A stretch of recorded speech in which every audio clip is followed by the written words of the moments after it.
Right, I just realized I don't actually have a BGM music. Oops. I need to download my BGM. Anyways, we're back with this event. Let's take a look here. Let me collect all my daily stuff.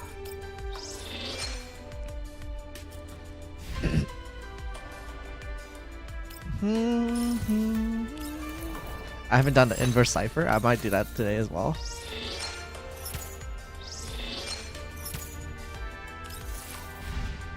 And we are also going to... Did I do this? I don't think I did this.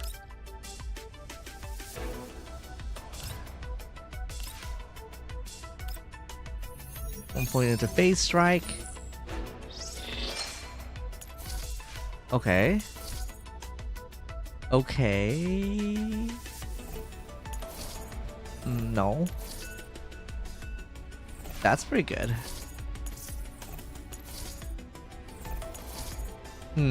Health defense. That's not bad. That's not bad.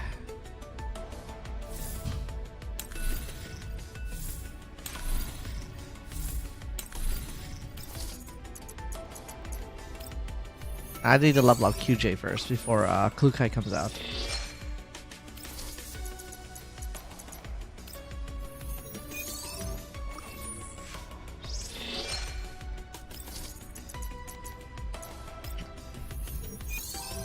That should be enough.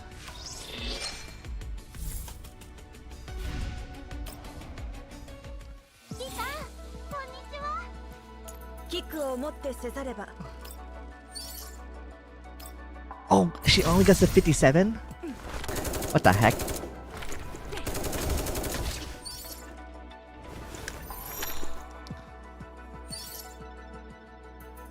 Okay, she's almost maxed out. Neurohelix is pretty good.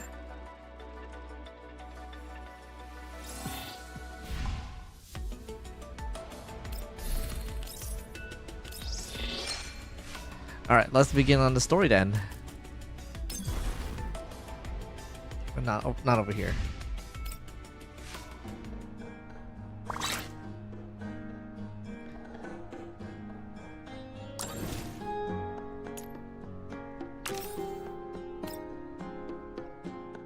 It should be a pretty quick event though. I don't think I'm going to be here for very long.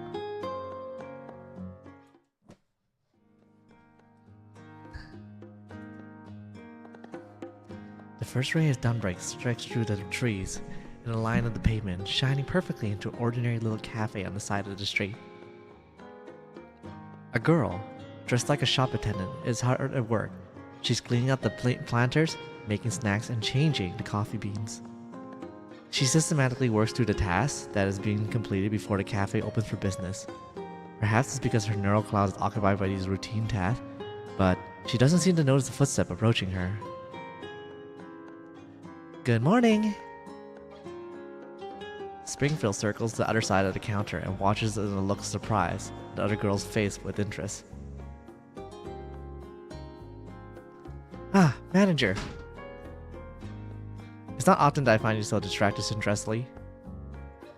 My apologies. Why must you apologize? The point of the cafe is to help everybody live a relaxed life after all. Central LC and Springfield look up at the same time. This cafe, decorated in a retro style, has a signboard reading Zucchero at the door. The Zucchero Cafe is not only a popular hangout for local residents, but is also a secret clearinghouse run by the ex-Griffin dolls to help their colleagues obtain information and seek help. After many years of running, the cafe has gradually put down its root and flourished, and entirely due to the efforts of the dolls who run it. Springfield nods interestedly and smiles. Well, we're able to see this relaxed, proving that my hard work hasn't gone to waste. Of course, I'll continue to try my best for you from now on, here on out, manager. I'll be counting on you. That said, they are here today. But in the case that we won't need to worry about any more about security situations, indeed, right now Zucchero is probably the safest place in the entire city. This also means that I'll be able to put all my focus into the day's tasks. After all, the preparations for today must be handled with utmost rigor. You have a point. Let me help you too.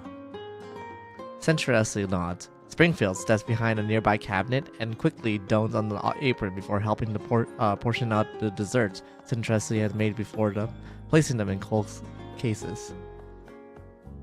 Seemingly spots something of note. Springfield pauses as she tops the milk with the coffee machine. Then she leans close, takes a sniff at the grinder hopper. Oh my! Are these the beans in the machine from your private session with Black Ivory Coffee? These things are too precious for the merchants to sell, even in the satellite city. As I recall, you saved many collapsed pieces to buy them. Are you gonna use them all today? Upon hearing Springfield speak, Centurel's face flushes with a faint pink. Yes, I would like to make the best coffee possible I can today. Centurelli turns to the calendar on the counter, to a new page with a thoughtful look on her face. Each box with a calendar filled with the entire entries of the events in different styles of handwriting, such as meet with coffee bean supplier, trim the lawn, 100 Zucchero live, and so on. Meanwhile, today's box only has one word on it: reserved. Ah, about that. Have you wrapped the gift for our customer yet? Of course. I've modified and cared for it in a special way so that our customer will feel the full extent of our surprise that you prepared. Well done, Centurelli. You covered all the bases. I honestly don't know where the cafe would manage without you. You flatter me. This is just standard procedure. Yes, the cookies are almost done. Would you like to try them, manager? I think not. I have some other words I need to wrap up. The rest is up to you. I'll take care to you. Centurelli doesn't say anything else before turning aside to let Springfield through, as though they were rehearsed this movement countless times before. Springfield opens the door to the kitchen and pushes her cake flours on the shelves to one side before moving the maple syrup to the utmost top shelf to another cabinet. After tidying the place up, she moves the cabinets aside, revealing a patch of wall whose color brighter on account of not being exposed to the sun as much as the surrounding. Finally, she knocks twice on the wall. The wall section creaks and suddenly splits open a hidden seam, revealing a secret passage just large enough for a single person to pass through. In the darkness, Springfield expertly feels her way through the wall and finds a switch on it. A light comes on, illuminates the interior. A huge display monitor dominates the cramped room and turns it on with lights, displaying several locations being monitored by security cameras. Springfield scans the images on the screen, then presses the intercom button to below it. Right on time, Manager Springfield. We managed to hire several very capable staffers recently, so I'm less busy now. So have you gotten any new stock in lately? Oh, of course I have. What kind do you want? I'll go with coffee beans. I like the sweeter kind. One of the regulars developed a taste for them. Also, have you received a special blend of that macchiato sent over last time? Oh yes, I have it. It was delicious. If you have more next time, I want it all. My, aren't we greedy? Can you blame me? When your menu are all excellent. Oh my god, I couldn't get that out. Holy shit. Now then, back to business. A special guest I mentioned, after all, will be mentioned earlier, will be visiting us today. I would like to ensure that nothing goes wrong with this meeting. As a supplier, can you provide me the coffee beans today? Oh, looks like the guest of yours is quite the MVP. Ah, yes. He's our most valuable client after all. I see. And here I thought you were joking when you mentioned it last time. You are really a kinder. I've taken my work seriously. Sorry, that's not what I meant. If you insist, I do have some extra coffee beans that I can supply you today, manager. However, there'll be an extra charge for a rush order like this one. Of course, we'll settle our bill as per standard procedure. Springfield soon receives a message. After she reads it, automatically deletes itself. My, this does help a lot. Beep beep beep beep beep. Just as she's about to continue, an internal call suddenly calls over her to communicate her. Pardon me. It seems we have a bit of situation in the cafe. We'll continue later then. The other party hangs up for Springfield, answers the call, and she immediately hears a familiar voice. Manager, I spot several suspicious individuals approaching Zucchero. Should I deal with them? Springfield looks at the screen. The security camera shows several thugs swaggering down the street. It seems that these troublesome guests. So let Sharkery handle them. Did you hear that, Sharkery? Is it time for Sharkery's debut at last? It seems there's some troublesome guests to the northwest of the cafe. Please take care of them. Will do. Sharkery will give each of them a perfect show. That's kind of ominous. On a building, roughly 1 kilometer away from Zucchero Cafe, Macchiato is lying prone behind a set of guardrails on a balcony, concealed by a camouflage cape. After hearing the voice through her communicator, she finally shifts her gaze away from the optical scope for a moment. As she watches the dolls in the distance sauntering off with exaggerating, dance-like step, Macchiato grumbles to herself. Honestly, can we really count on her? While she's a civilian doll primarily intended for entertainment industry, this young miss had been fitted with a really advanced fire control component.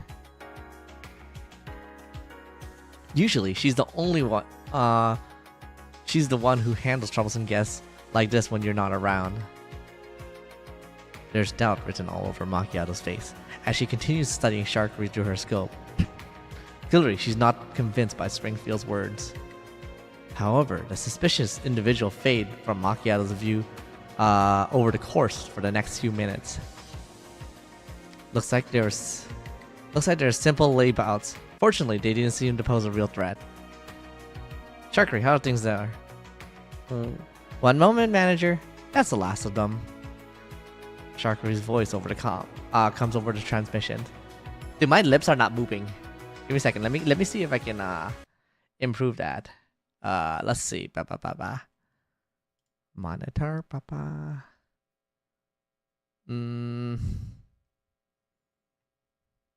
Mouth.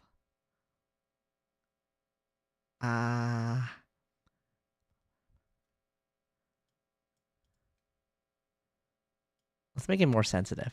Can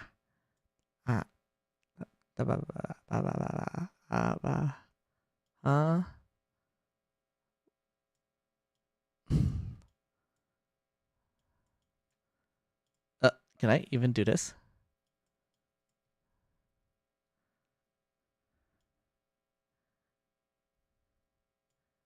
How does this work?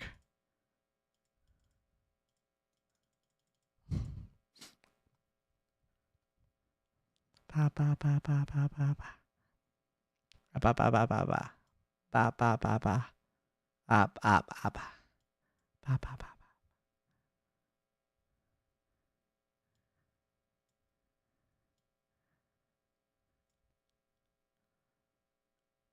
Ba. All right. You know what? I'll do it like this.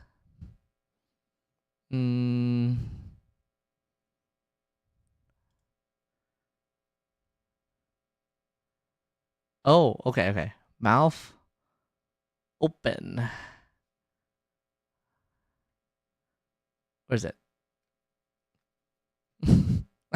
I'm like a clown here trying to fix my rigging.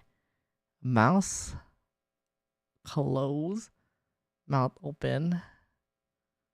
Mouth pucker. Left, right. Roll close. I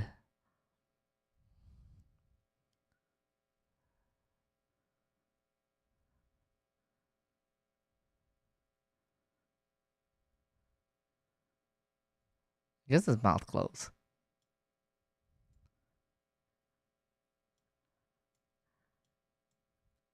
Ba.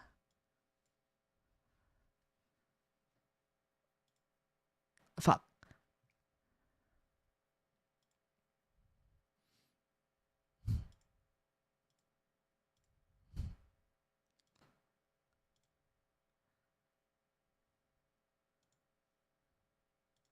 Wait, it's like fucking up. Wait.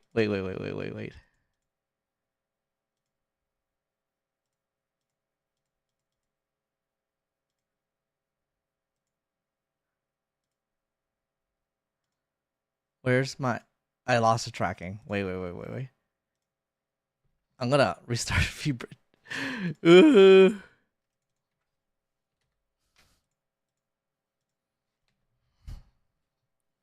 Okay. Connect. Okay, there we go.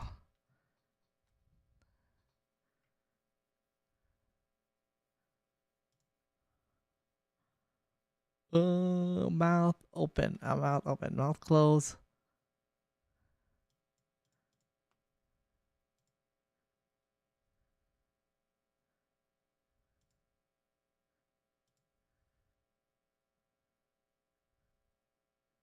Can I even find it?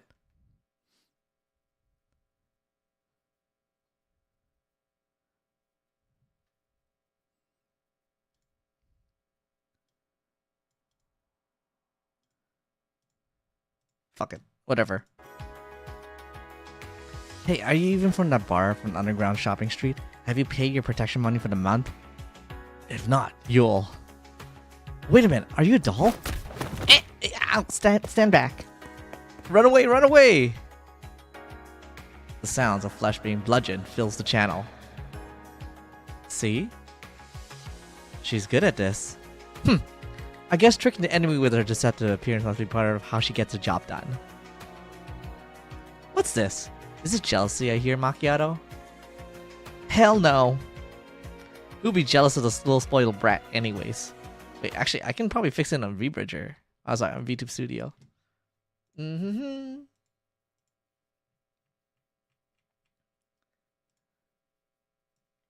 Alright. Wait, give me a second. I'm gonna fix... Oh, shit. Mouth. Wait. Open.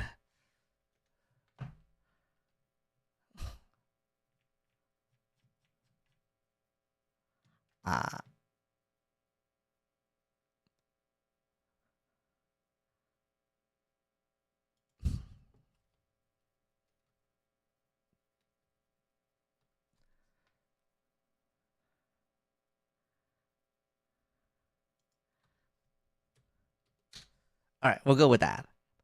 Maybe that works a little better. Okay. And that's a wrap.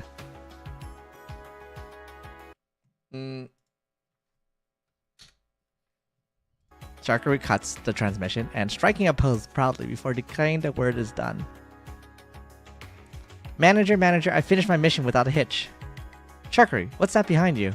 In the video feed, an arm slowly reaches out of the dumpster behind Sharkery. Sharkery glances back and delivers a lightning-fast kick that sends the arm back into the dumpster. It's nothing after all. So you just threw them in the trash? You could at least dump them in front of the nearest police box. Oh no, my makeup is running. I need to get myself touched up. You had to go to stage now, Miss Macchiato. Hey, wait. I can't believe she went and spouted a bunch of crap and then walked off like that. I called her back. You should come back too, Macchiato. He's not here yet, is he? Maybe I should keep watch until he sets foot into the cafe. The police will keep an eye on things for today. Besides, I'm sure you don't want to be stuck alone on the roof while he shows up, right? Fine, I got it. I'm coming back now, okay? Although she has an annoying scowl on her face. Macchiato is already getting her work on her final task. First, she opens her terminal, refreshes the data link. Scenes from the camera monitoring the streets around Zucchero flashes through her mind. Macchiato's neural cloud carefully parses and filters every suspicious individual and sound, as well as windows and vehicles that can be used to spy on them. The 14, check, no suspicion condition. The surrounding streets are safe. Having reached a conclusion, Macchiato stands up, looks down from the highest ground into the city. As a professional sniper, she knows the layout of this place like the back of her hand. While Satellite City in the green zone, she has a bullet on the opposition skull for half a second. Any threat exposing itself should the situation call for it. Considering what occasion this day is, she does not want any unexpected interruptions. After verifying the situation, Macchiato disconnects the data cable that is plugged to the floor port before returning her exquisite rifle into the violin case and leaping off to the side of the building. 20 minutes later, as the Zucchero door chime rang for the last time today, 4 members of the cafe staff are finally gathered inside the cafe. Thank you, Miss Macchiato. Your coffee is ready. Okay, thanks. Macchiato accepts the cup and gets a whiff. The rich scent of roasted caramel wafts her nose. She takes a sip and tenses nervously, prompting relax. The bitterness is just right, and the foam feels really dense. In any case, you didn't try to mess with me and treat me like a child. You know you can praise interestedly directly if you really wanted to. Huh? Were you expecting praise right now, just Macchiato? You see, the person in question had no idea you were doing it at all. What a pain. I'll be a bit more careful next time. You're really good at catering into everyone's taste, interestingly. This hot cocoa tastes super yummy too. As I thought, I'd rather than icky, bitter coffee. Sweet cocoa really does suit the super cute Sharkery best. Kids are really easy to fool. Are you praising Miss Sharkery for being cute? What? Oh, of course not. Where's my OBS actually? My chat. Looks like apart from the lesson in the lesson on cafe works, Interested needs to work on picking up on Macchiato's language too. I'll do my best. Why are you acting so seriously about this anyways? Aw, look, Miss Macchiato's ears are all red again. Perhaps she's trying to change the subject, or perhaps she's really bothering by something. But Macchiato turns to look outside the window as she annoyingly drums her finger on the table. Speaking of which, isn't our guest here yet? The dolls look outside. A crowd of people mill back and forth from the street, but the person they're all hoping to see hasn't shown up yet. The cookies will get cold if he doesn't arrive soon. Time ticks by, and the sun rises. The anticipation of the girl's heart may soon become worry. Did something happen to him on the way here? They don't want to speculate on the reason for it. However, their guest has always been a very punctual person. The cafe telephone rings in silence. Springfield heads over to the counter and picks it up immediately, as though she's been waiting for it all this time. She raises it to her ear. She mimes and shudders gestures to other members of the cafe. Hello, this is Zucchero Cafe. Would you like a reservation or a home delivery order? Oh. Is this the password system you arranged with him? However, the voice on the other end of the line does not give the voice that they long for. Springfield immediately puts on her to the back of the counter and gives the other 3 dolls a meaningful look. It's been a while, Miss Springfield. Alright then, let's dispense with the pleasantry. Does the fact that you have this comm code means that you're with him? A wise deduction, and yes, I need you to help me out right now. You won't refuse us, will you? Please get to the point. Simply put, things are going wrong as usual and the threat level is code red. I sent you the coordinates en route. Whether or not he still be alive depends on how quickly you get there. See you later then, ladies. Ladies of the Zucchero. After some silence, Dandelion hangs up. What? It seems our guests have encountered some difficulties on the way here. I believe we need to make a delivery. Manager, we'll be using the emergency action plan? One moment, please. While she goes to rehearse the scenario of her neural cloud's countless time, Springstill wants to ensure that the plan goes off without a hitch. Macchiato, go with loadout 1 and bring as much ammo as possible. After that, you'll drive everyone to the objective location. Got it. Sharkery, can you ensure that the order is delivered? I believe you installed the relevant software already. No problem, Sharkery has gone through tons of sim training. As for you, Centrality, I fear we have to open up the gift we're saving for our guests ahead of time. I apologize for that. I know you spent a lot of time preparing that surprise. That's fine. The gift exists when he needs it. It'll be maximized if we send it right away when it's required. Thank you. Just in case, I want you to stay in the cafe and provide remote support. Worst come to pass, I'll activate your emergency measures. If that happens, do not return to Zucchero. Proceed immediately to the backup safe house and meet there.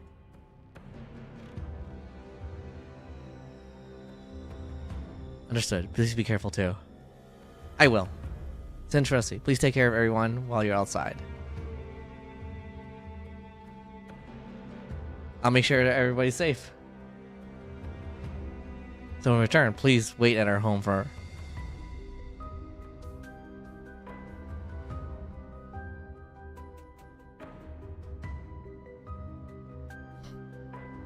The Venetian blinds slowly close, hedging the sunlight outside the cafe, and the sounds of the cafe door closing is drowned out by the click-clack-clack of rounds being chambered. A place that provides delicious food in a time of leisure is now one that protects, which is important in times of danger. That's what Zucchero is.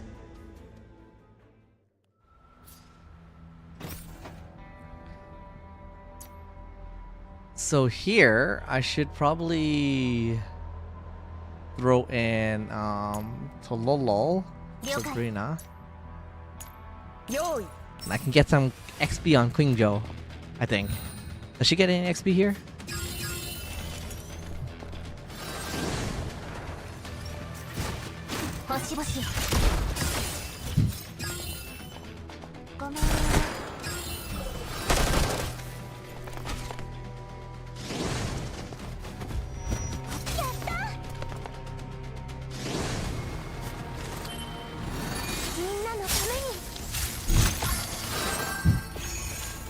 Wow, that was fast.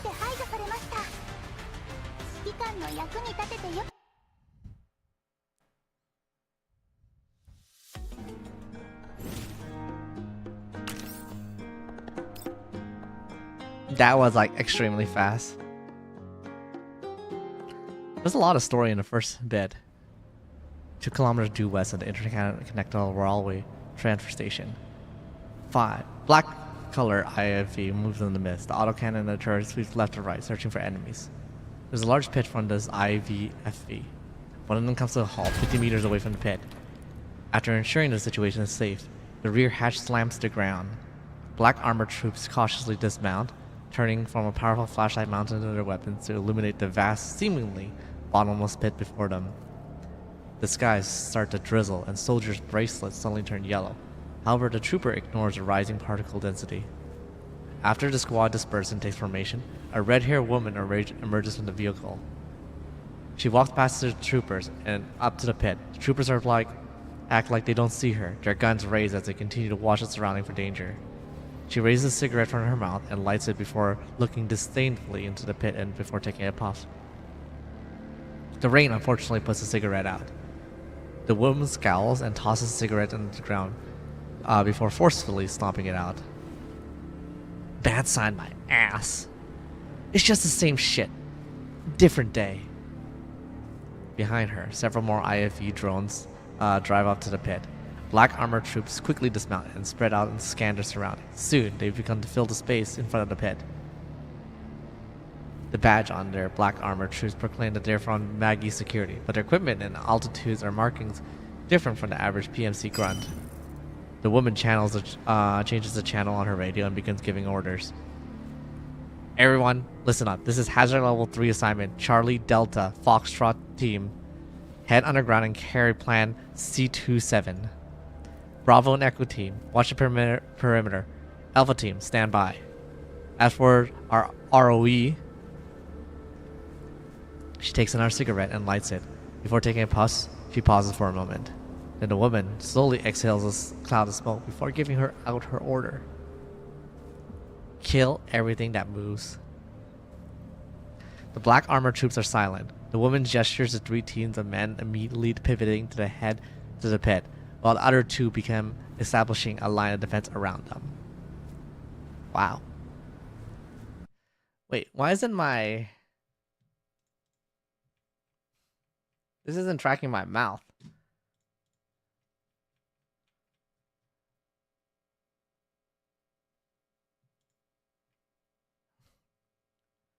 Ba, ba.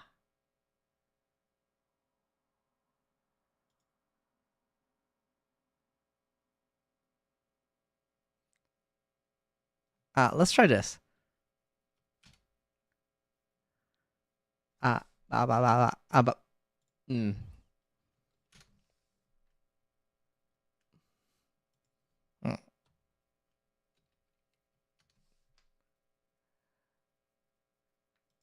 Let's do...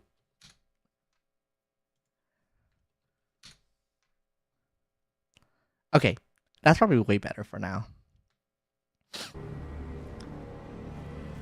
Adjacent loot, Lintain. Why are we deploying 6 combat team on level 3 assignment?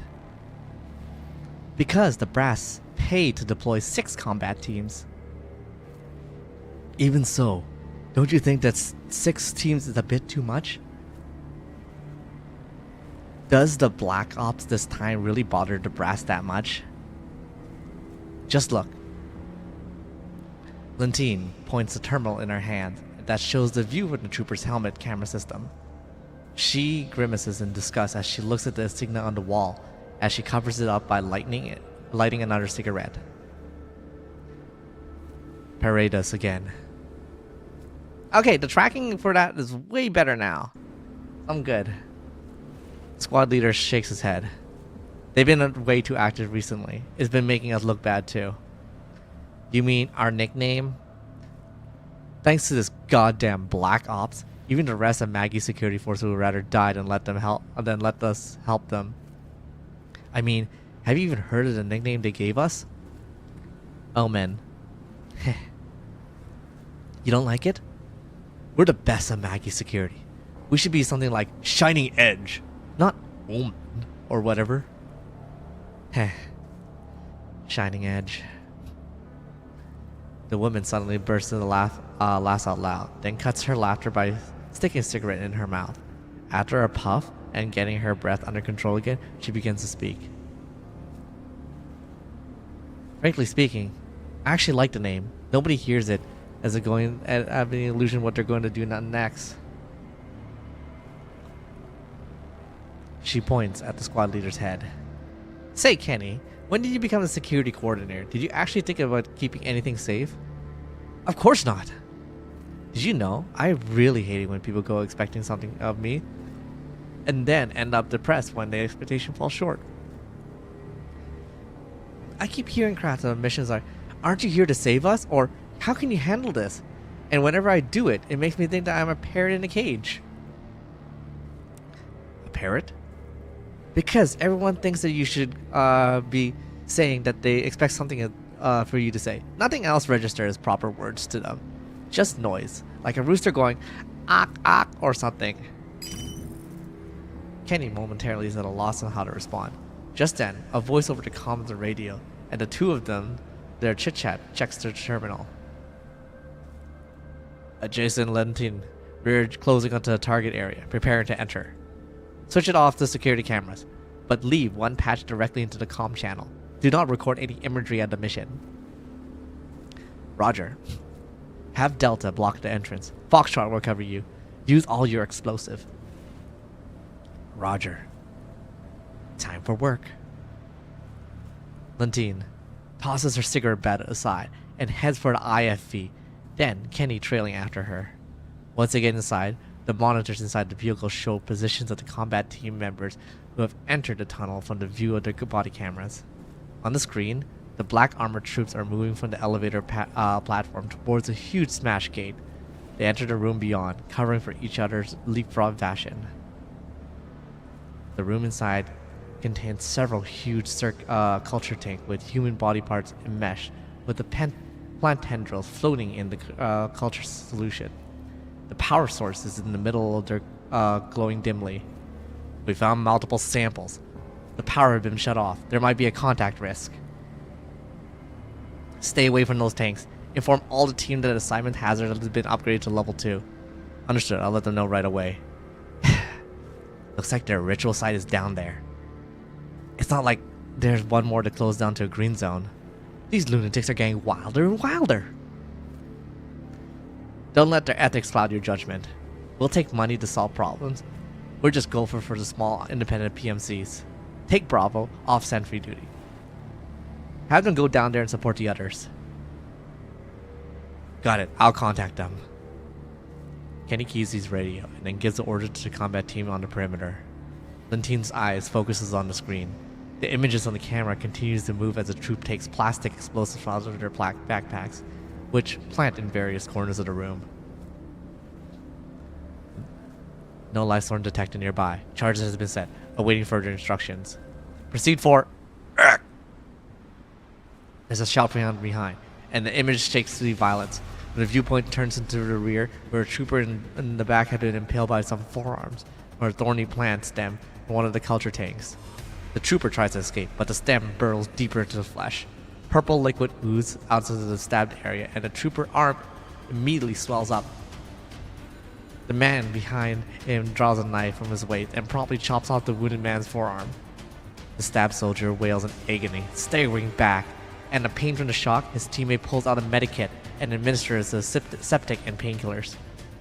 The camera shifts to the plant that is still burrowing deeper into the severed arm. White color mist sprays from the off camera. Abnormal context has occurred. One man has been injured, suppressing liquid nitrogen. The vegetation soon freezes over. Unable to bear the weight of the forearm, it falls to the ground, splinters into many pieces. How many times I tell you, do not approach these things? Lentine sighs and rubs her temples. Set him up. Will do. Lentine leans back into her chair and addresses Kenny in a mocking tone. Well, lucky him. For a low price of half an arm, he managed to collect a big fat compensation paycheck. That guy was wounded, probably Masio. He's been with us close to 10 years. Close to 10 years? It's been that long already? You know, when I get sick of being adjacent, you should take over. I'll go join a combat squad and get some random little injury when the time comes. Make sure you give me a nice little bonus enough to retire with. Yeah, right. Adjacent. Who'll be kind enough to share the compensation with somebody else? You mean I wouldn't be sharing yours with me? Hell no. Wow. Petty much. Lentine pouts, expressing her displeasure. But they've been through this routine many times before. Kenny doesn't even bother following up with old gig with her. How many more runes do we need blowing? Intel indicates there are 2 more. Looks like there's a whole mess of Black Ops for us today. Lentine pulls off her earpiece. Kenny's about to speak, but she signals for him to stop. Did you hear something? It sounded like a helicopter.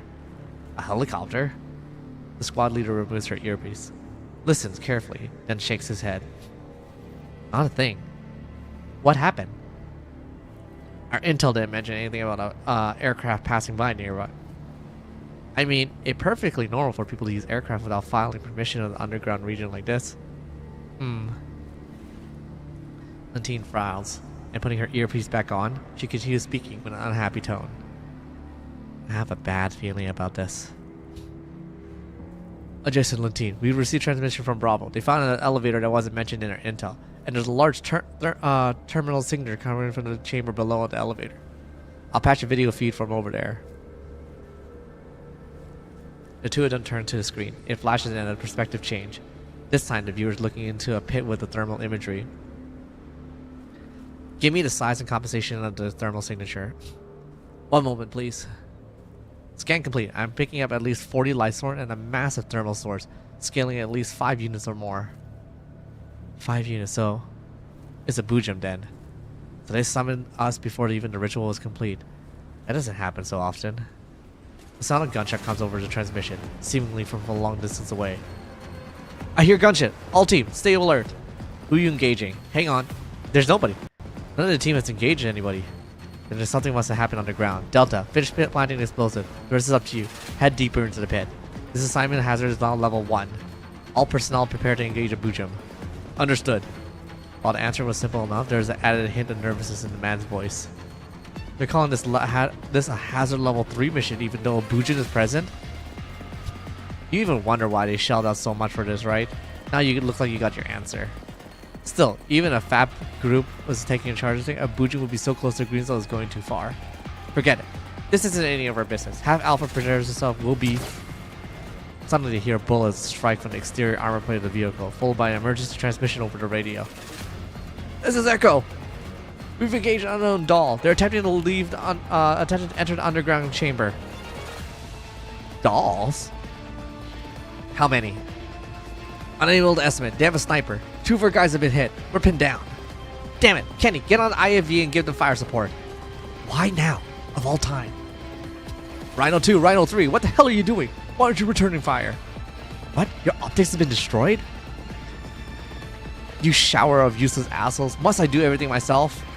Kenny climbs into the gunner's seat and prepares the manual controlled autocannon for attack. However, there's a static sound of crisp impact from outside the vehicle, and the gunner monitors in front of him promptly bursts into sea static. What? Don't waste your time. We aren't going against some ordinary dolls. Alpha, mount out. We're moving in to assist. Oh, this is from the last event. Who's that? I'm approaching the coordinate Miss Dandelion sent us. I see some ISV that might be a big threat to us. I've destroyed their optics. They shouldn't be able to do anything for the time being. Got it. Ready to break in? Yeah. Give me 30 seconds. I'll be at your position ASAP. Sharkery, stay inside and keep their engine running. Prepare to head out at any time. So I won't get a chance to shine? Not unless you want some 25mm ventilation in your frame. Okay then. But don't take your time.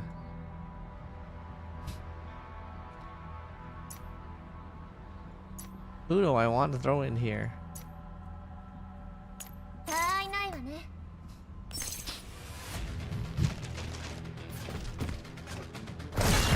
Who's that?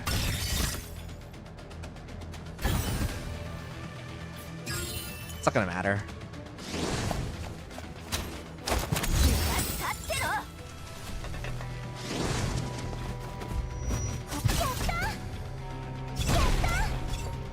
It's only 2 units.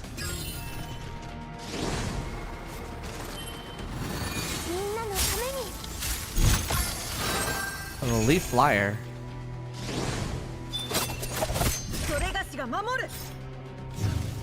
Oh, she shouldn't have gone last.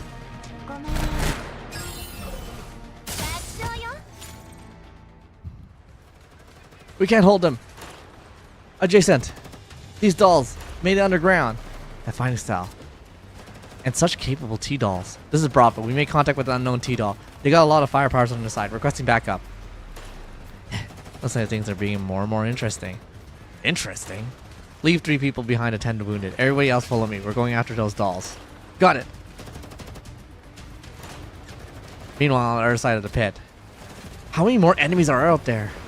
There should be at least 50 according to the scans, right? Is there another way? As you see, right now I'm just a Looks like I'm being serious here.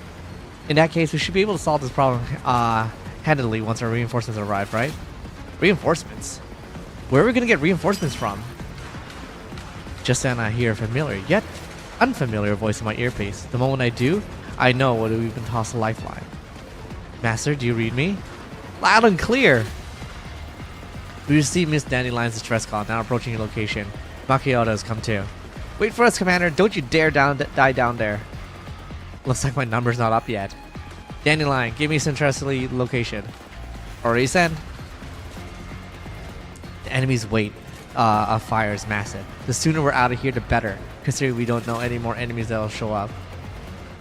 I quickly glance at the signal icon on my terminal. Centrally and the other are approaching fast. From their position, I can count on them to help me pincer the enemy. However, we'll need to take Helena back from the Bujum first. I look around. Diane hits the enemy with everything she's got. Hulfi and Helena is protecting are looking at me with frightened eye. We don't have much room for error, and I'm certain that even after this time, the dolls can make it. They will still work together. There's no much time to hesitate. I quickly decide on my next move and give my orders. Diane, Commander, I need suppressive fire just from you and Jingyu to the direction to draw their attention. Our reinforcements will flank them from behind and we'll break through the location. Yes. Dandelion, help compute the ideal attack pattern for Diane and Centresi to send to them. Already done and sent. Centresi, give me a sit rep once you're in position. Then, wait for my go. Yes, Master, ETA is 1 minute. Diane, keep laying down fire. When I give the word, we'll make a break for a more open area and draw the enemy's attention. Jingyu, can you and your big sister put on a good show to distract them? No problem. Leave it to me. That's all I need to hear. And, who might you be? Her name is YAhooo. She's a new friend of ours. Got it. How about you look pretty from... How about this? You look pretty from all angles. Agile, can you help bring Helena back to us? I have Dandelion disabled Helena's defense system. That's Diane and Jingyu's commander for you. Or are you giving orders without hesitation? Though, this is my first time we met. Hey, if you can't handle it, I can do it instead. Of course I can. Should I head on now? I'm glad you're willing to help out. Wait for my signal. I pay further no attention down and Helena's in front of me. You're Helena too, right? Yeah. Do you want to live? I can't die yet. I see the determination in her eyes. Then I turn towards Kofi. Protect her. She's also Helena. Okay. Kofi reached down to support Helena's beside her and looks at the airborne Helena. So our Helena... Relax, she'll be fine. Saying so, I turn towards the hovering Dentrigate. You can do this, right, Dandelion? As you wish. After I give my order, the dolls all look at me. I take a deep breath and wait for the transmission to come in. Master, we reach our attack position. Waiting for your command. Got it. Everyone, go! Centresi and Macchiato silently drops down to the elevator platform at the bottom of the ship, while their black armored enemies are focusing fire on the other direction. Then suddenly, open fire, cutting back. The black armor shoots down before they even know what's going on. The dolls seem to take position from the enemy once occupied and begin providing covering fire. The Dentrigate flies up to Helena, who seems unhappy. The spherical defense system begins to glow, but Dandelion sees to control them before they can finish charging up. Nap time for bad kids. You. Before she can finish, the three sphere glow and revert back to their box form, enclosing Helena. YAhooo, go now. Got it. YAhooo throws out a grappling line and immediately springs toward the high ground while Diane and Jingyu rush forward towards Centresi. Run! Everybody breaks into a mad dash while Centresi and Macchiato pin them down. The enemy's volume of fire is significantly reduced. I run into the group's head while Kofi and Helena follow close behind me. Diane and Jingyu bring up the career. As we approach Centresi, I notice a flickering flashlight in the tunnel to our side. Master, incoming reinforcements. It's my blind spot. I can't hit them. Cover the commander. Diane and Jingyu immediately rush from the head of the group and face it towards enemy reinforcements. Jingyu presses onto my shoulder and gets my head down while she and Diane blocks the bullet from the side. The two dolls mount a fighting retreat away from the enemy. Dazzling flashes of light erupt as the bullets splinter and fragments against their frame, but they grit their teeth and continue returning fire. Looking up, I see that YAhooo is taking Helena's box out of the air and she's using the grappling line to rake the enemy fire from one-handed as she swings through the air, briefly throwing them back. Go now! As the enemy fire falters, we begin another sprint towards Centresi's location. YAhooo makes a hard landing beside us. The Dentrigate follows closely behind her. Centresi, use this! Macchiato picks up a smoke grenade from one of the black armor corps and tosses it over to Centresi. The two of them prime their smoke grenade and throw them out. The two smoke grenades hit the ground and a cloud of white smoke obscure us. Everybody get behind cover. Everybody gets behind cover. Perhaps it's because they can't see us anymore, but the enemy gunfire suddenly stops. Centresi, WA2000, thank you for your support. I'm called Macchiato now. It's an honor. Miss 95, 97, are you alright? We're fine. Our frames are functional, but we should leave ASAP. I look at the dolls. Daeyeon's shoulder and heads are damaged, while Jingyu has 2 big holes through her thigh. Sentresi and Makio help them to the platform elevator. Kofi, holding panting Helena, make their way forward, while Zhaohui struggles with dragging the heavy box on her back. I run to the elevator too. It groans and rumbles before grinding into movement. The dolls keep their weapons pointed into the way we came, but no enemy full of us. The thunderous gunfire surrounds us, and now we're suddenly vanished. The surroundings are quiet except for the noise of the elevator. For some reason, I don't feel the joy of narrowly escaping death. On the contrary, I sense a foreblood filling my mind. Sharkray, are there enemies at the position we entered from? Not right now. Are you sure this is important? Sharkray is watching through the telescope this whole time. Alright then, start the ignition. We'll be there in 5 minutes. You have a vehicle outside? Yeah, it was supposed to be a surprise gift. A gift? But... Macchiato, bad news! I see a lot of IFVs heading toward your location. How many? 1, 2, 3, 4... 5 of them! Isn't that all the IFV that we just saw now? What should Sharkray do? Prepare to engage. Commander, there are IFV trying to intercept us. I knew she wouldn't let us go so easily. Master, I have a plan.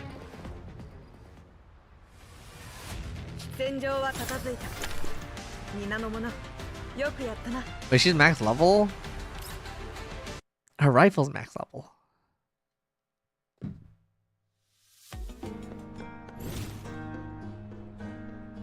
Holy crap, this event was kind of long.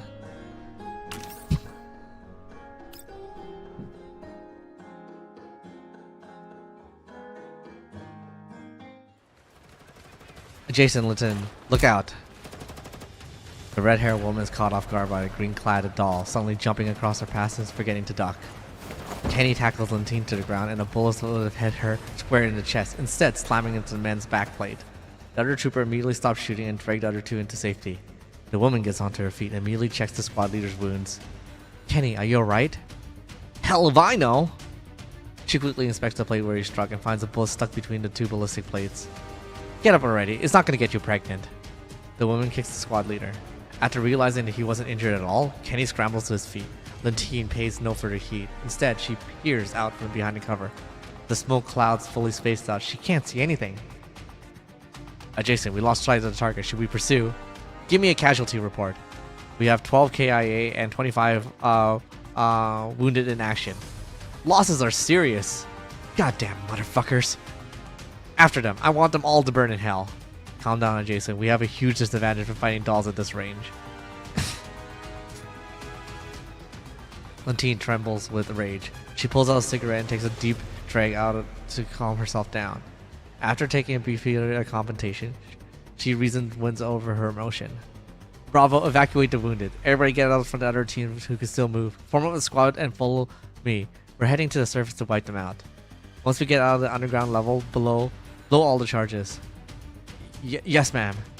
Kenny, have everyone from Echo who's still alive drive the IFV over to block off the entrance of these dolls are using. Stop them no matter what, even if it means having them physically hit them with your cannon barrels.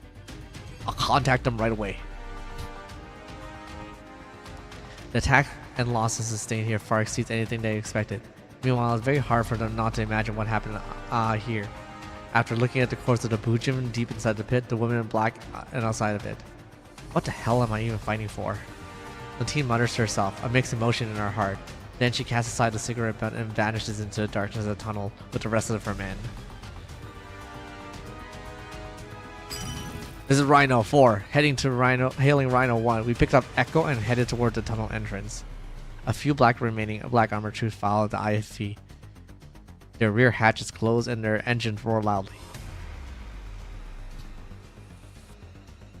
1 copy. We're following right behind you, ready to cover you anytime. The 2 IFVs stopped at the entrance of the tunnel. It's wide enough so they can drive through side by side. The remaining 3 IFV parked beside the entrance, flanking their autocannons pointed toward the opening. All their targets' opticals are riddled with bullet holes, forcing the crew to pop their hatches and physically view the surrounding. The vehicle headlights turn on. One vehicle commander signal and advances the two leading ISVs into a tunnel. Raina 4, let the infantry scout the surrounding. Don't let yourself get flanked and ambushed. 4 copies. We're on high alert. The black armored man emerges from the vehicle, guns held and ready, as they eye at the vehicles around them. This is Lentine. The enemy is taking the elevator up. Head to the top elevator landing and intercept them. Smash them to bits. 4 copy. Adjacent. You heard her. Pick up the pace. Copy. Accelerating now. The IFV pick up speed, crushing crates and corpse underfoot. The black armored troops notice that the crushing corpse of the have Maggie security written over the gear, but they rapid their movements soon carried out of sight. Stopping over the end of the tunnel, the ISV headlight casts a clear glow sign ahead, while the elevator performs noisily makes its way up the shaft. Spinning yellow lights and alarm klaxon and a constant reminder the ISV crew are competent and the elevator is about to arrive. The elevator platform is stacked high with various crates. The ISV turn their turrets to cover as it comes to everybody's view. Open fire! Open fire! Roger, commencing attack. While they can't see the enemy position, the IFV gunner pulled the trigger on their hand station without hesitation. The IFV's autocannon and coaxial machine gunner open up in unison, a tremendous power of large caliber rounds, shredding the boxes and crates and platform to pieces. The autocannon rounds even pierce the platform itself and turns the center into Swiss cheese. The plumes of smoke from the gunfire covers the entire platform. And it is after the tense, odd seconds of this withering barrage that the IFV silently ceases their attack. Ceasefire, ceasefire. Do you have contact visual? Unable to determine, but there's no way anyone could survive that. Ah! A sharp blade slashes through the neck of the speaking trooper. He stares incredulously at the maid-attired doll who has appeared behind him. Blood splurts from his severed cardia and jugular. He tries with all his might to stop the bleeding, but fails, and his collapses limp through the turret hatch into the vehicle's interior. Ambush, ambush, drop your troops. Ah! Another doll descends from the ceiling, landing onto the turret. The crewman nearest to her pulls up the pistol and shoots, but she kicks his head so hard that it spins a full 360 degrees around his neck. Holy crap! What the hell is going on? Report. We have an ambush. Disembark and form up now. Dude, she fucking like twisted his neck.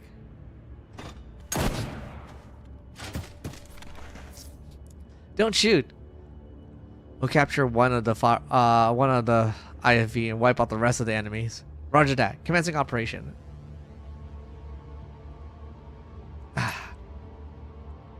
Slime like this where I can actually just like rest my throat. Holy, I just been yapping.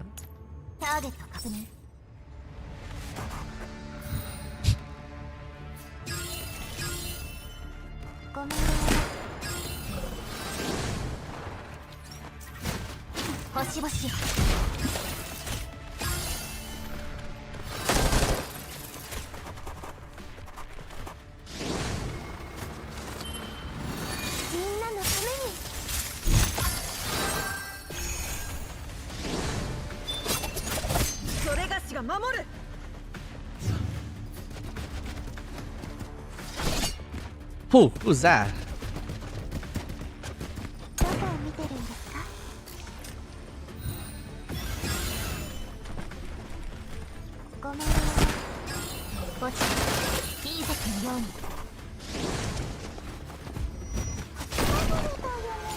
Whew. Nice and trusty. Those autocannons would have shot us to bits if it wasn't for your warning. Climbing onto a tiny platform was a piece of cake. These people are totally underestimating us. Just before the IFV arrived, the dolls already carried me, and jumping up the elevator landing to where we hid ourselves in the side tunnel. Meanwhile, Jing Yu and Centresi laid in an ambush on the ceiling, waiting for an enemy to deliver itself into our net. There's no way these enemies would have given us up so easily. Macchiato engaged our ISV when we arrived here, so my guess is that they would use this to head us off. You can thank yours truly for destroying their optical system, otherwise they would have never exposed themselves like they did. Good point. We would have had a much harder time if they had buttoned up in their vehicles. Those metal blocks are a real pain. Seeing how proud Macchiato looks, I nod in the direction to show my approval. Still staying here is too dangerous. I gesture for the doll to gather us so we can begin our planning for our next move. Thank you. Everybody, you were a godsend. Come on, let's mount up. I'll handle the driving. Miss Dandelion, would you mind helping me download some driving software? On it. Centrosity drives into the driver's seat while the other dolls chuck the corpse out of the vehicle before filling up with the passenger components. Centrosity finishes downloading the IFV's driving software just as everybody finishes taking their places. As she begins just as she begins to rev, however, a massive explosion comes from deep without the underground complex. Damn it, they must be trying to blow up the place. Hurry, we need to get out of here. Yes, master. Centrosity floors and accelerates the IFV as it lurches forward. The tunnel behind the IFV begins to disintegrate as it wakes, and chunks of debris from the ceiling above a stone rains. Rhino 4, come in, Rhino 4! Echo team, do you copy? I think they're all dead. Son of a bitch. All the remaining Rhino units, listen up. Seal off the entrance exit. The tunnel is collapsing faster and faster, but Centrosity is already driving fast as the IFV can go. When we're perched inside the turret, Macchiato spots more ISV waiting to ambush us, but there's no way that we can slow down now. Shark, we get over to the tunnel exit right now. We need backup. Go with plan 1. Weapons free, weapon free! Is it time for Sharkery's exciting performance at last? Yay! We slam into the wall of lead from the ISV outside the tunnel, forcing Macchiato to duck back inside the turret. From the front, the bullets, cannon shell, and all manners of ordnance throwing out the endless rain and sparks as they ricochet off the ISV's armor. Behind us, the collapsed tunnel surges forward and consumes us all. Suddenly, a tremor whirls of blades, shaking off the air behind ISVs that are inside the tunnel. A helicopter armed with rocket pods has arrived in attack position. It's a chopper. There's an attack chopper out there. A what? Hang on, we're almost there. Black-clad soldiers are running through the wilderness in top speed. The exit behind them belches in flames as the demolition charges as they sprint forward towards the other one. Shoot! Quickly, shoot it! Shoot it! The ISV turret begins to swivel, but it's too late for them. Wait, ISVs are tanks? The helicopter hovers in midair, and then a volley of rocket pods turn the ISV into a burning wreckage. The ISV from inside the tunnel roars into the open air and bashes the flaming wreck aside, a trailing explosion which completely destroys the tunnel in its wake. As the flame chases it, the ISV carries towards a small hill in the distance while spewing back black smoke. The helicopter gracefully banks from side to side as it flies past us, landing on the hill where we headed. Once we get there, Centrosity puts on the brakes, and I emerge from the ISV.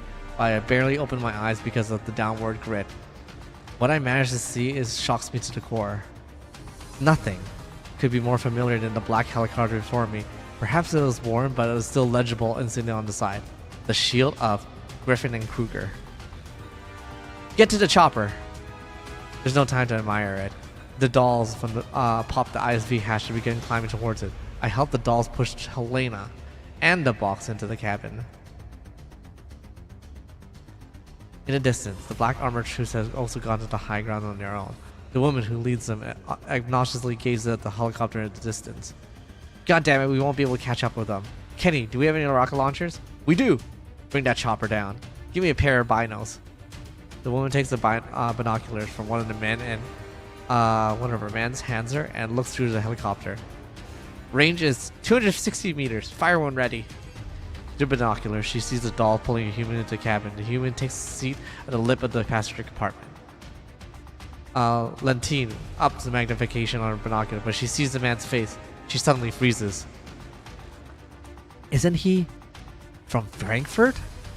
She immediately changes her mind and gives another order. Cease fire! Huh? However, the squad leader already pulled the trigger. The rocket shrieks towards the helicopter. The helicopter immediately pulls up, trying to bank out of the path of the rocket. However, the intersection of his course and that of the missile has sealed the fate of the group on the helicopter. firing. 2 shots rang out, and the piercing rockets throw them off course where it explodes midair. What the hell? The shockwave of the helicopter explosion shakes the helicopter, but the pilot seems to level it out. As it continues picking up speed, it's trying to get out of this godforsaken hellhole. We still have hostiles nearby. Find them. The helicopter's still in range. Should we keep going?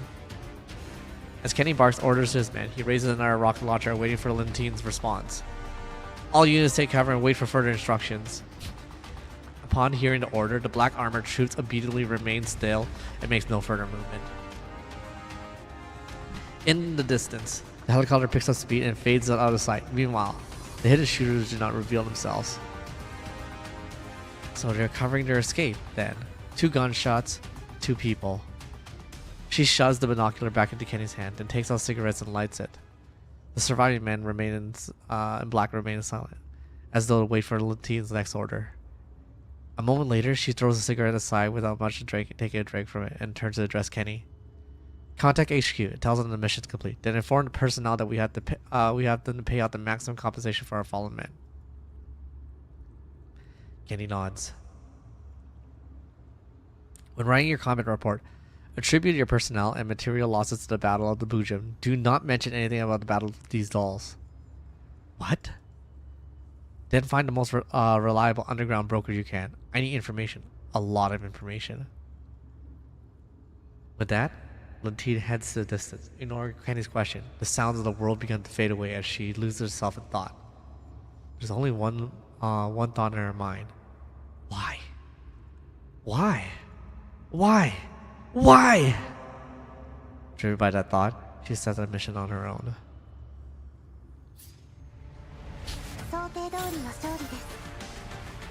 Dang, okay.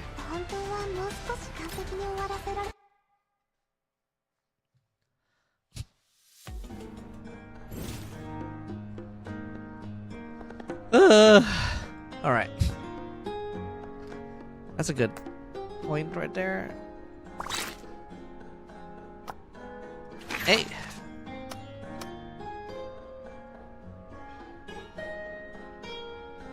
I can collect more of these.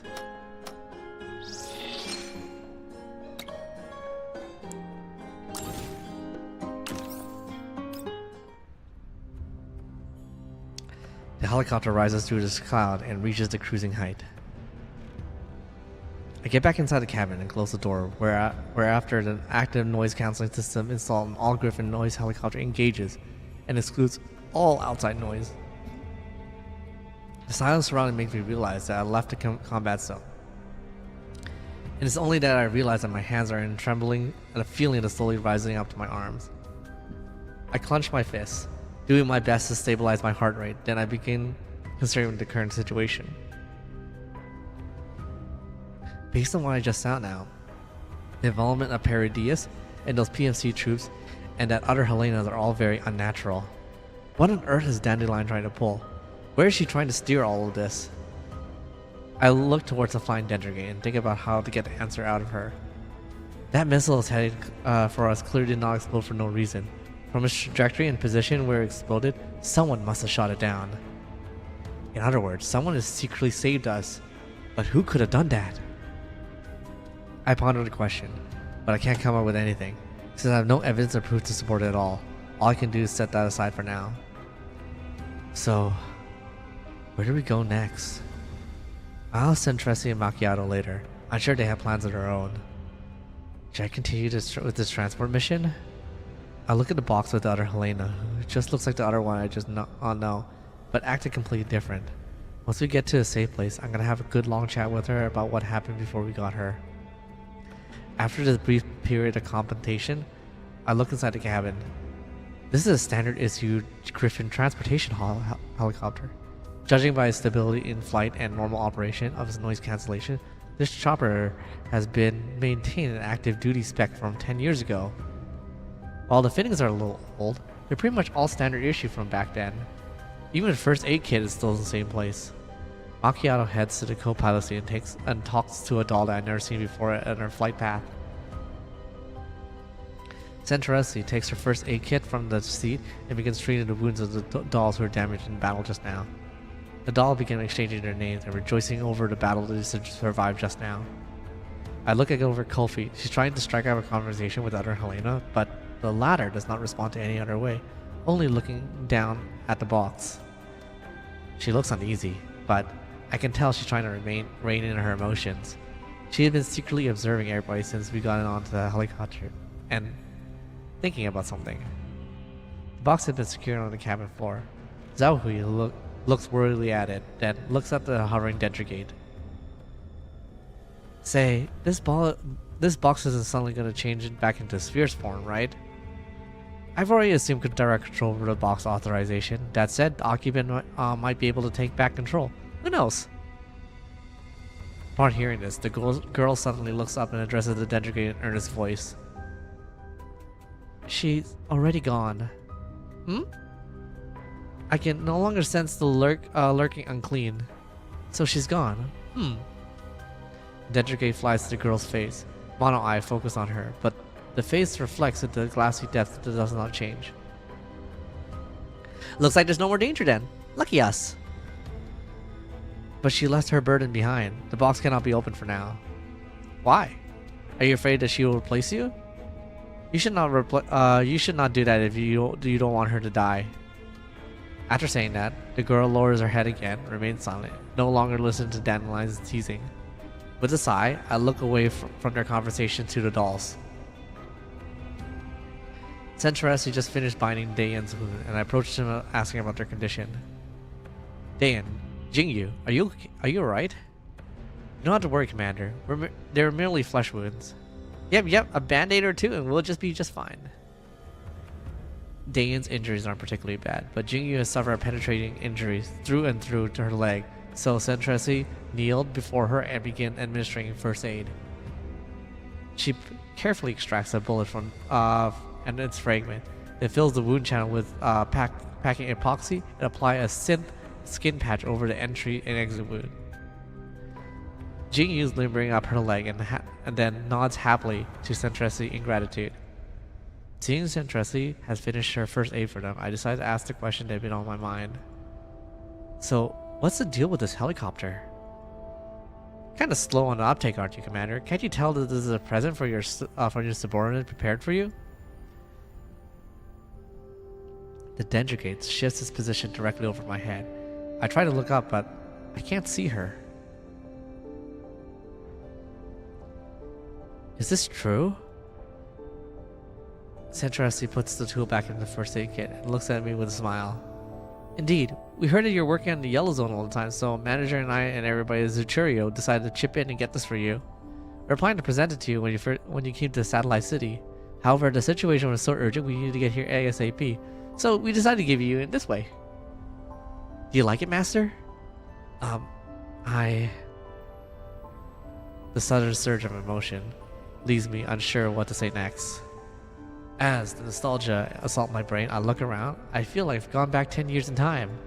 But after seeing the box on the ground and Helena beside me, I realize I'm no longer in the past. Thank you, everyone. Don't forget that Springfield. To thank Springfield. It took her a lot of effort to acquire this transportation helicopter. After Mokiata finishes talking with the pilot, she heads for the pilot cabin and takes a seat opposite of me.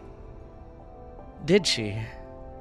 And your name is now Macchiato. That's my name now. Make sure you remember it. I will. Macchiato. Is Springfield with you too? Yes, manager is waiting for us at CHE02. CHE02. It's one of those satellite cities on the escort route. I look up at the Dentrigate. It pretends that it doesn't see me looking. We should be safer now. Would you like me to contact manager? Yes, we should. Put her through. Sentresi adjusts the terminal frequency and patches the signal into my earpiece. Soon I hear a familiar voice through it. Oh, my, the commander. It's been a while since we last spoke. Yeah, it has. Sorry for making you go through all the trouble. Now, we don't need to stand on the ceremony, Commander. Are things over there well on your end? I guess not. You're funny as ever, Commander. Judging by the fact that you're speaking to me over this channel, I take it you already received your present. Yes, although I have no idea how you managed to get hold of it after so long. It's definitely a big gift, though. It's definitely appreciated. That's good to hear. I'll make preparation to receive you at the cafe. The cafe. I see. Speaking of which, I brought a rather complicated bunch of guests with me. Will it be convenient for you? Miss Dandelion already told me the details of the situation. As for those Helenas, they'll need special care. You'll need to make some preparation before coming to the cafe. Preparation, you say? I understand. Oh yes, and regarding Elmo, I explained the situation to Miss Mailing and asked her not to worry. You don't need to worry about the rest. I've already told the staff member what to do. Just get some rest along the way. We'll deal with any problem that comes up when you arrive in Zucchero. Hell, that's Springfield for you. She's already taken into account all things that might be worrying me. I nod and then end the call after thanking her. As I take the view from the outside of the window, a wave of fatigue suddenly washes over me. Apparently, the sense of security I felt, knowing that I was surrounded by my dolls, led me to relax unconsciously. I lean against my seat, close my eyes, allowing my consciousness to drift into the depth of my mind. Commander, Commander. An indistinct voice speaks into my ear. It sounds like Helena. I forced my heavy eyelid to open and focus my sight on a white-haired girl beside me. There seems to be a film consideration over my field of vision. Helena? Commander, we've arrived. I move my slightly stiffened joints. I haven't been expected to be sleeping so soundly. Then I look around. Helena's the only one here. Everyone's gone. Where is everyone? Commander. She bursts into tears. There, don't cry. What happened?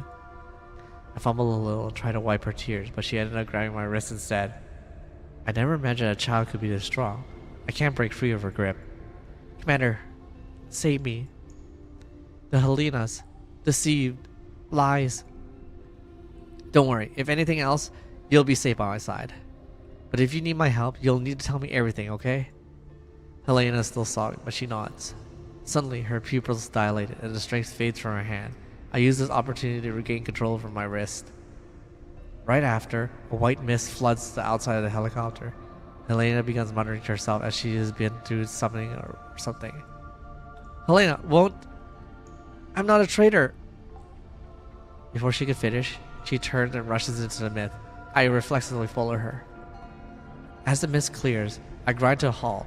I see seemingly endless expansions of ellipsia before me. Countless Helenas are walking forward towards the flower. The ellipsium blooms, and the petals fall like rain. This beautiful scene is indescribable and eerie. Helena! My voice shatters, the size of Helena, as they begin to turn at me with vacant eyes. One of them has the same sad look on her face. You shouldn't have come here. Then you can leave with me. We should go together. Helena shakes her head. My destiny is here. Destiny? To hell with destiny.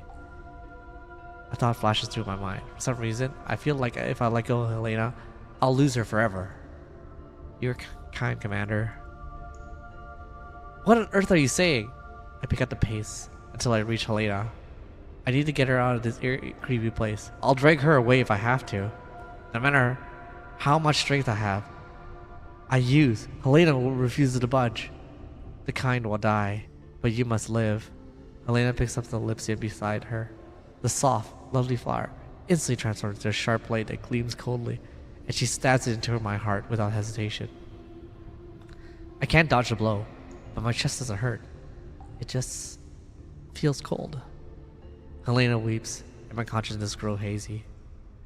I bolt upright, like I've just been electrocuted. After gasping for several seconds, I realize that the dendrogate is perched on my chest. That must have been where the coldness came from. Were you dreaming? Upon seeing that I'm getting up, the Dendrogate hops off my chest and takes the air. I turn towards the golden corner, then the box, and sigh quietly. More like a nightmare. I think I was too tense, but I'm okay now. Dandelion flies and circles around my head before descending upon my face again. As long as you're fine. Get ready, we're about to land. I look outside the window again. The helicopter is approaching the city. The doll, who Macchiato calls Sharkery, is speaking to the communicator. It seems she's trying to get the local air traffic controllers. Looking down, I notice that despite us heading straight for the security, the air defense and placement of the walls are not tracking us, as though we're old friends. That takes me by surprise. It implies that this helicopter has been legally registered and has permission to use the city's airspace. The cost of obtaining such permission might actually be greater than the price of the helicopter itself. The helicopter slowly descends as we are nearing the city, until we end up touching into a small helipad near the city wall. After stepping out of the helicopter, the massive border walls fill my sight. As I look around us, I notice that those nearby security cameras are facing elsewhere, as the several men in police uniform approaches us. Macchiato moves up to meet them, and several black cards into their hands. The men nod before heading towards the helicopter. They walk past us, as though we were invisible, and enter the helicopter. Soon, the helicopter lifts off and flies elsewhere. Come with me, Commander. Miss Dayan and Miss Jingyu and Miss Zhao Yu. Sharkery will take you to the Zucchero Cafe. It's the safest place where you can rest for a while. Commander. Go rest. I'll come afterwards. Dayan nods and a trio of doll head towards the passage with Sharkery. Meanwhile, Macchiato enters a passcode to a nearby door and beckons me to over. I enter it with her, followed by Kulfi, who's holding the Helena in hand. Sentresi is at the rear of the group, carrying the box on her back. After passing through the run-down maintenance passage and taking the cargo elevator to the underground area, we arrive at a small storage unit. There is a 6-seater light truck inside. We mount on in silence and drive out of the storage unit. As we emerge from the underground area, the sunlight hits my face. It's sunset now, and the truck slowly climbs in a long spiral of the sublevel of the satellite city toward a higher elevation. As we go deeper into the city, more and more light comes on. It seems that they're celebrating some kind of festival. Elena's eyes are drawn to the lights of the city. She seems to be trying to greedily devour all their gaze. After this must be a new fresh what is new to her. I can practically sense the excitement and eagerness boiling in her heart. However, she looks back inside the truck and sees that the box is on the floorboard. Her eyes go dull again. She notices that I'm looking and turning and looks at me in the eye. On my part, I do not shy away from meeting her gaze. Then her mouth's open as though she wanted to say something, but then she hesitates. Instead, she turns away, looking neither at the city nor the box, but at her feet. She seems to be waxing thoughtfully.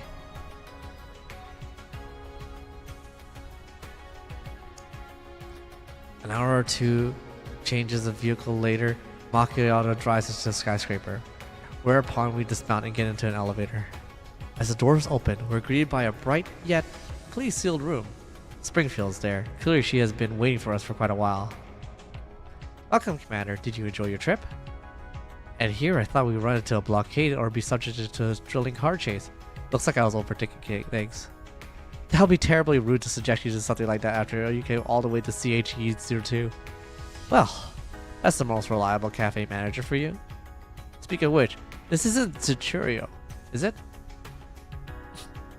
I look around. We appear to be in a very high-end safe house, packed with all kinds of comms equipment, weaponry. Even the wall had been reinforced with ballistic armor plating. But of course, this is one of our hiding places. It used to be a high-end apartment. I renovated the interior so it should be quite secure against any internal and external threats. After considering how important this little miss might be, I thought this might be the best place to put everybody up here. Well done, Springfield. You really thought of everything. Looks like I made the right choice in picking you as your first stop. The Dendrogate comes to a halt in front of Springfield and projects Dandelion's face. Why, if it isn't Miss Dandelion, I thought you'd be coming in person. But this body of yours... Oh, you know how it is. Commander doesn't give me a proper frame. But I wanted to risk my life while saving it away from him. So I have no choice but to use this Dentricate for now on. Oh, that's enough nonsense out of you. Still the same old Miss Dandelion, it seems. Anyway, please help me charge this Dentricate. His battery must be on his last leg after a whole day of flying around. I think I'll go take a rest myself. I'll leave the rest of you guys. The Dentricate flies above Springfield, and with a snap, it powered down and falls into her hands. Springfield finds a wall socket and plugs the Dentricate into it. Like a fucking iPhone. What the fuck? Then she dusts her hands off before smiling at us. There's room for everybody in here. Let's all relax and take a break. Springfield walks up to the girl. As for you, Miss Helena, if you don't mind, will you allow me to lend you your hand? The girl doesn't answer, and Kofi directs a pleading gaze at me. It's fine, let them handle it. You should get some rest too. We'll meet in the hall later. It was only after hearing me speak that Kofi lets go of Helena's hand. Centrally leads Kofi into the rooms and escorts her inside. Springfield smiles and holds out a hand to Helena. The latter doesn't take it, but she eventually nods after hesitating for a moment. Springfield turns around and says a few things to the Centrally before the two of them lead Helena into another room. Before they leave, Springfield turns to speak to me. Commander, you should rest up. We'll contact you once we're done cleaning her up. Right. After Springfield and company leave, the only people here left are me and Macchiato. Let me take you to your room. Please do. Macchiato leads me forward, then stops at the door and opens it to see a guest room within. It's not too big, but it's luxurious appointed, and there's a shower and a bathroom inside. This is a really fancy place. I guess that's a high-end apartment for you. The one I bought is way better than this. Huh? You got a place of your own? Of course. Look, Commander, if I'm not, if I'm saying if, it's nothing. Go bathe. You smell like a fire. Okay, I'm going now. I enter the room and Macchiato closes the door with a click. I sigh heavily, then take off my jacket before lying down on the bed. While I still feel very tired, sleep is long in coming. After tossing and turning a few times, I decide to clean myself up and enter the bathroom for a shower.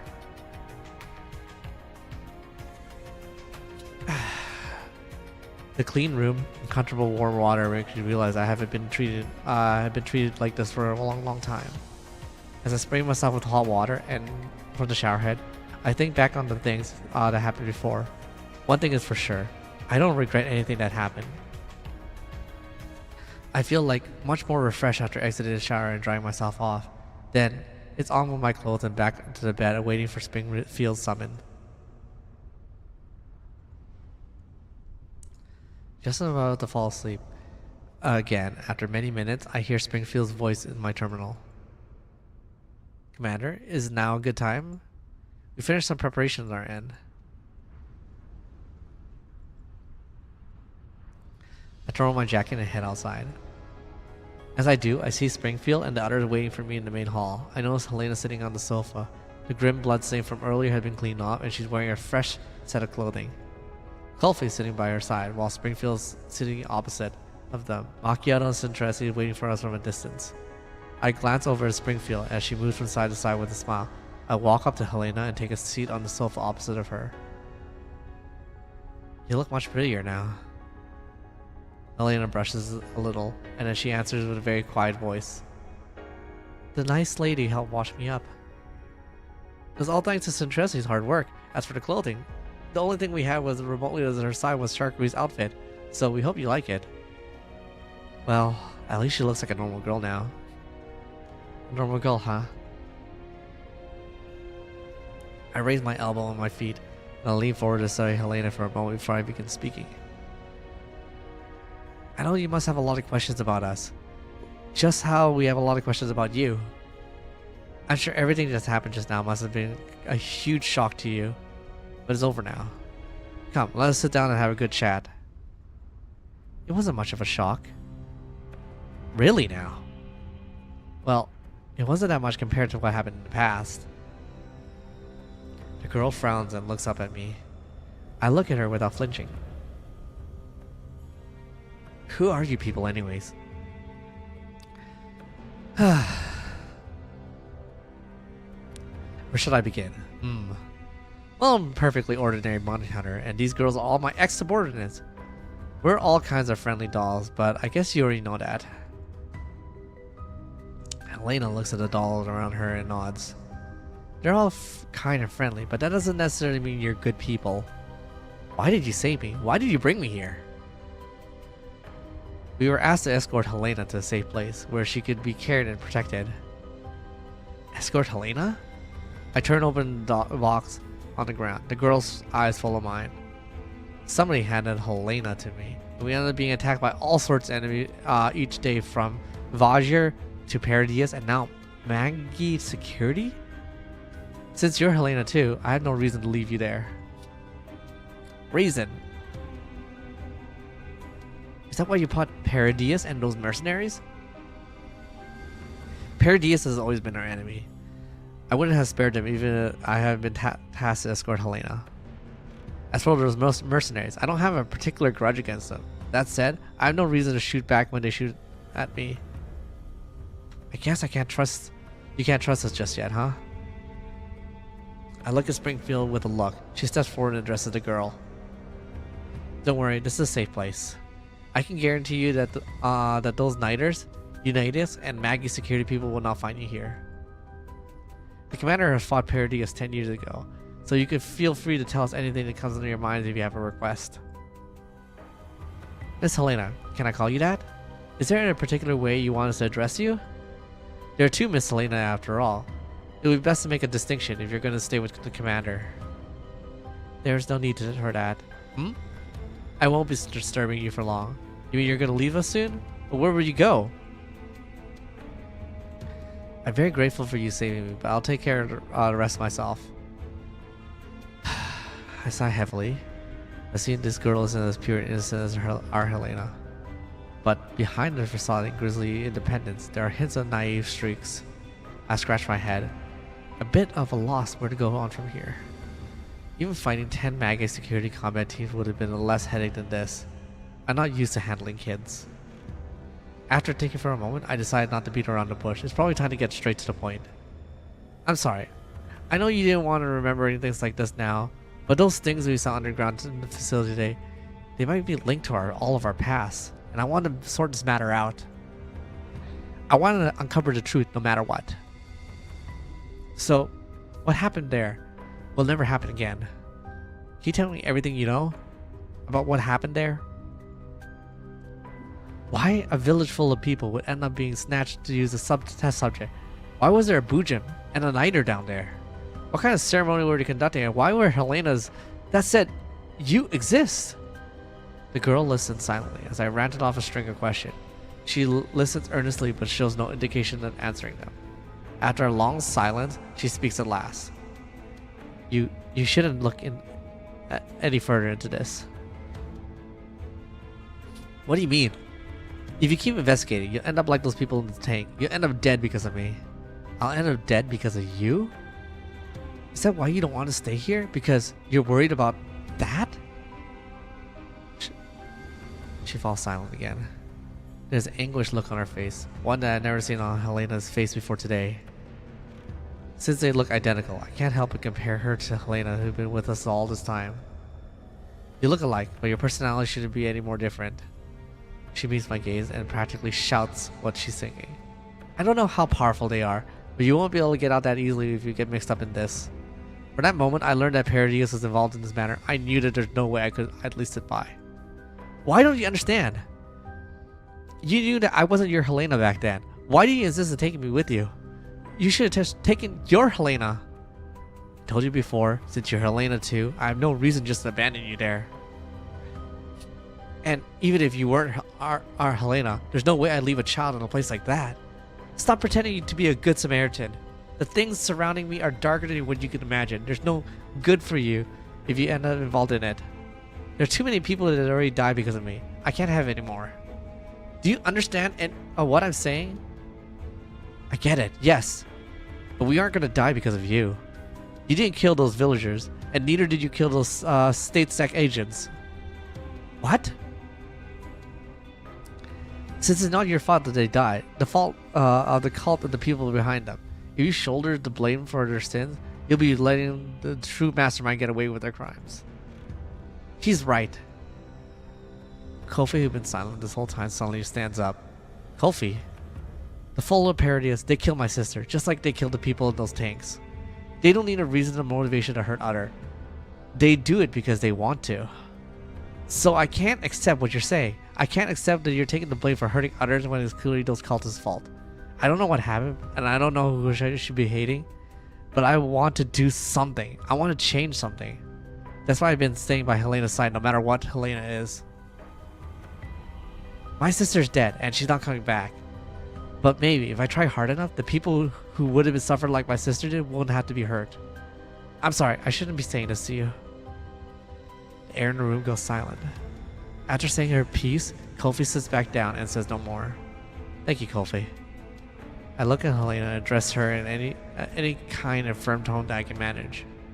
Running away won't solve anything, and running away won't stop tragedies like that from happening again.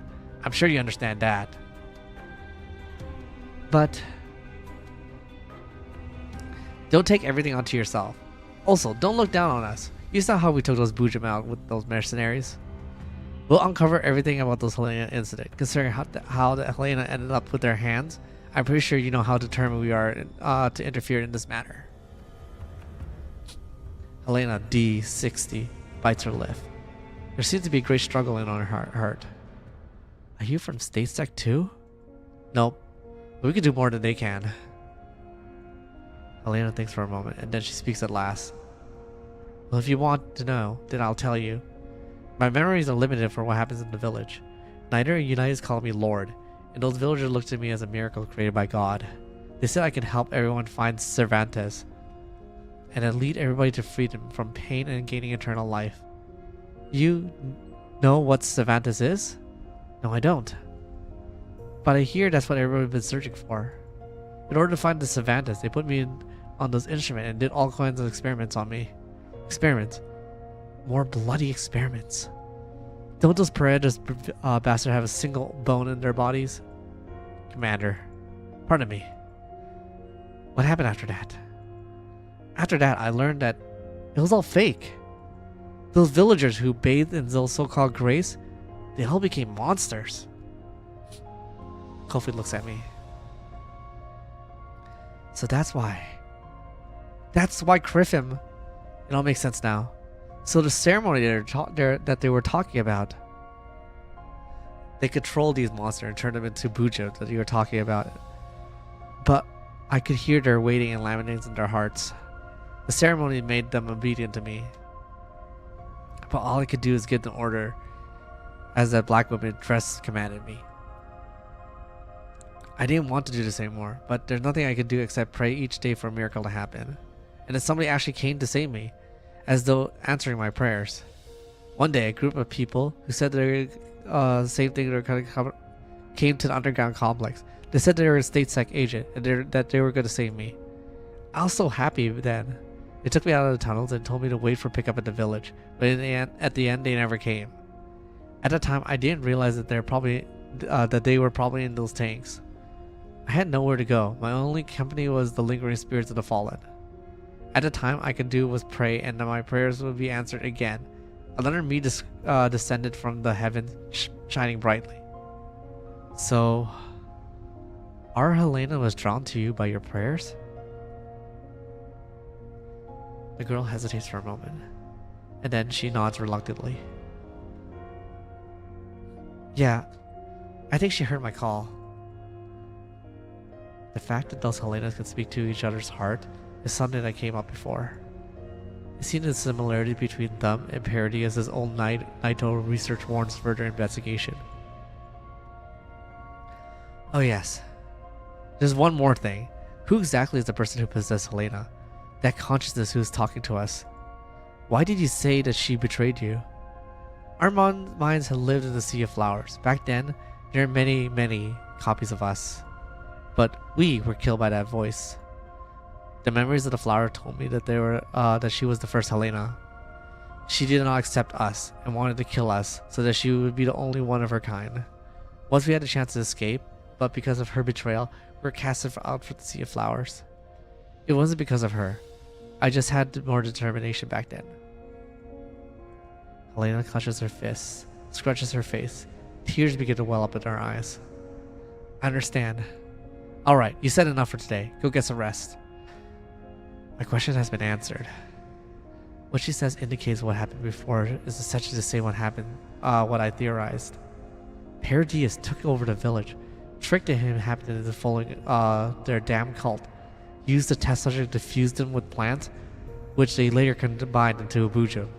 They tried to use the Helenas, who could hear psychic messages, to control them. Meanwhile, Niter and those cultists who were responsible for protecting and controlling Helena. Maggie's security was responsible for ensuring the perimeter was locked down. This is a comprehensive biological experimental setup. Well, I don't know what the aim of this experiment is. It's perfectly keeping up with Paradies' way of doing things. And that makes me certain that those bastards haven't completely stamped us out yet. Let's handle the rest. I promise you that no one else will get hurt again. Kofi, stay by her side. Also, we need to check the condition of Helena in the box. Will do, Commander. Springfield, take care of them. We'll have to discuss their course of action going forward. Understood, Commander. Please leave it to me. Springfield nods to me, and then she turns off to the stifling girl. Miss Helena, you haven't told us how you'd like us to address you. I think Helena is probably a code name, but I don't think you want to be called that forever, right? I don't want to give a name. Then how about you give this lovely lady a name, Commander? A code like D68 isn't much of a name after all. You want me to do it? In that case, I scour my brain to try out with a nice sounding name for this girl before me. How does Melanie sound? It's not bad. The guardian of souls. I'm sure those infected villagers must have believed you tried to protect them, even in the stress of the situation. I couldn't do it then. But she looks up at me. I think I understand the meaning behind that name. Please call me that for now on, Commander. This is an audio clip with the resource of ID Wolf 0003208223362.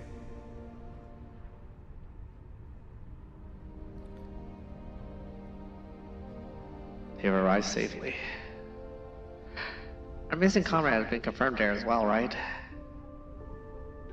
Yes, they were all killed. But their death was not in vain thanks to Commander's intervention. He's still much of a busybody as always. Still, that's just how he is. You don't seem to approve. His methods are highly inefficient, though they are effective at times. I don't understand him, but as long as he doesn't interfere with our mission, I won't oppose him. Perhaps that's how humans think. He's just like she was. It's always so pretentious and infuriating at times. It's high praise coming from you. However, my assessment has gone deep enough. Perhaps we need to establish more direct command. Very well. Since you're the leader now, I'll obey you without question, out of consideration for the mission's efficiency. Still, don't forget our original objective. Alva. Alva? Who's Alva?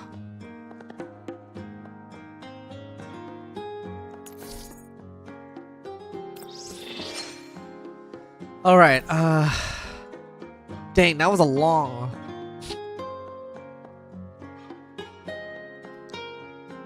One, two... gonna take a break for now. Holy crap.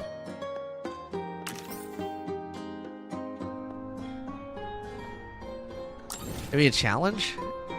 You can do a challenge before going to sleep.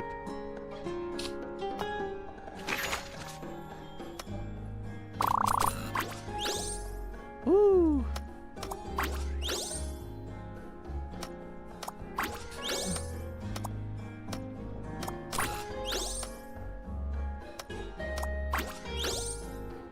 That's all I have.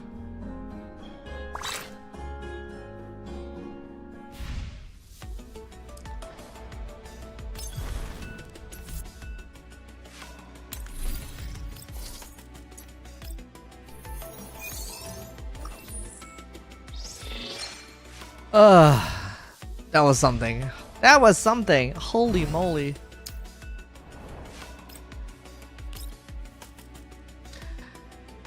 My voice is like actually like parched and tired from that the whole like event.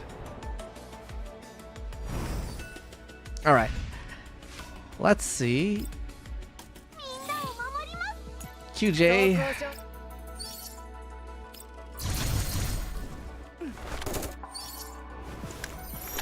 She's almost maxed out.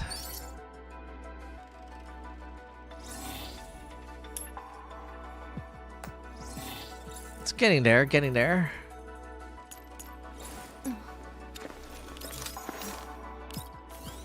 Woo!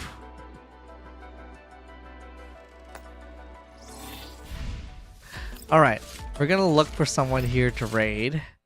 Let's take a look who we have.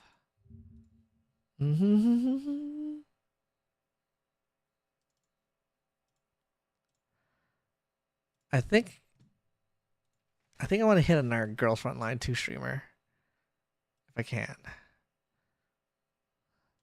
Tomo's playing League of Legends.